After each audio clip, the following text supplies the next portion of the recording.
वैसे मेरी बॉडी को भी जलाइए आप लोग, क्योंकि आप लोग यही कर सकते हैं और कुछ नहीं कर सकते।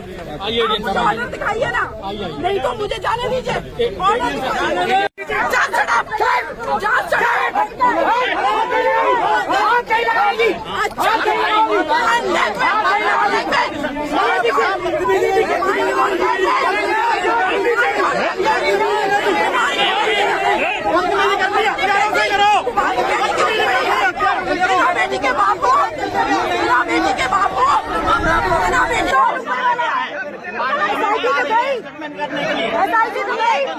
मेरी बेटी के भाई सत्येंद्र से बात हुई है, उन्होंने बुलाया है।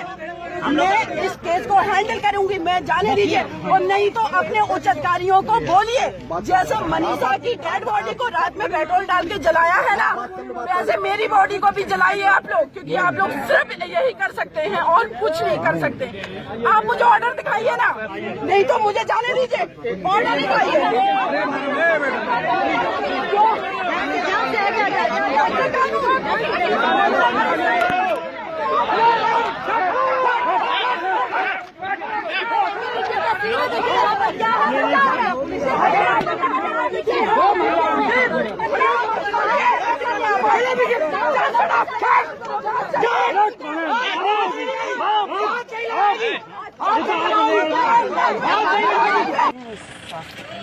आप हैं सीमा पुष्पा जी? सीमा पुष्पा जी, आप यहाँ पे आई हैं, किस लिए आई हैं यहाँ? देखिए, मैं यहाँ पर मनीषा को न्याय दिलाने के लिए आई जी। जिस बेटी के साथ इतनी दरिंदगी की गई, उस बेटी को जस्टिस दिलाने की जगह उसको पेट्रोल डाल करके फूंक दिया गया पुलिस के द्वारा। आप उस बेटी को बचा नहीं पाए। लॉ एंड ऑर्डर आपका फेल था पूरी तरीके से। 8 दिन तक रेप का सेक्शन दर्ज नहीं किया आपने। जब इस बेटी ने अपना दम तोड़ दिया, उसके बाद किस वजह से आपने उस बेटी को पेट्रोल डाल के जलाया? हम बेटियों की डिग्निटी की कौन रक्षा करेगा? कानून नाम की कोई चीज या तो उन बेटियों को पेट्रोल डाल करके जलाया जाता है, जलाया गया। उसे कौन है यहाँ से? उसके बाद आप देखेंगे एसिड छिड़का जाता है। आईडी नीचे करना जी वालों। जो लोग इस क्रिमिनल माइंडसेट के हैं वो एसिड छिड़कते हैं। पुलिस पेट्रोल छिड़क करके उस बेटी को मार देती है। उसकी आत्मा को मारा जाता है, उसकी डिग्निटी को मारा जाता है। मैं यहाँ इसलिए आई हूँ, आप लोगों के माध्यम से देश के प्रधानमंत्री, उत्तर प्रदेश के मुख्यमंत्री और जो लोग भी इस रिस्पॉन्सिबल पद पे हैं, उनसे मैं सवाल करना चाहती हूँ कि देश की 49% आबादी के लिए आज तक आप लोगों ने क्या किया है? आपकी क्या स्ट्रेटेजी है? बलरामपुर में जब तक ये दर्द कम नहीं हुआ, तब तक बलरामपुर में एक और बेटी को दरिंदों ने खा डाला, उसके साथ बर्बरता की।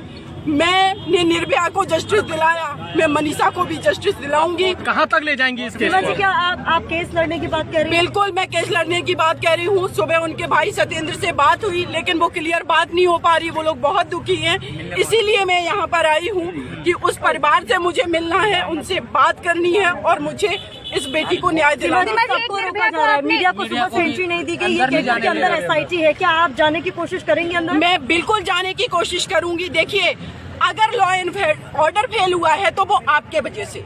आप क्रिमिनल्स को नहीं रोक पाते हैं, आप उस बेटी को जस्टिस नहीं दिला पाते, वो बेटी की डेथ हो जाती है, उसको ठीक से ट्रीटमेंट नहीं दे पाते हो। और जब हम देश की बेटियां आवाज उठाते हैं तो उनको आप क्यों रोकेंगे? किसी से ये जवाब दीजिए, क्यों रोकेंगे? सीमा जी, इस मामले में पुलिस की कितनी गलती मानती हैं आप? पुलिस की कितनी गलती? हमारी जो CO है इस केस के इन्वेस्टिगेशन ऑफिसर, उनसे बात हुई है। SHO से मेरी बात हुई है और इस केस को मैं पहले से ही अपडेट ले रही थी, लगातार मेरी बात हो रही थी। जिस तरीके से इसमें CO जो खम सिंह है, उन्होंने मुझे बताया कि मैडम, हमने इसलिए अभी 376 एक्शन नहीं लगाया क्योंकि बेटी स्टेटमेंट नहीं दे पाई। जो बेटी वेंटिलेटर पे है, बोल नहीं सकती, लिख नहीं सकती, उसका मेडिकल कराना चाहिए था आपको, सारी चीजें क्लियर हो जाती। और आपने क्या किया, फॉरेंसिक टेस्ट के लिए भेज दिया।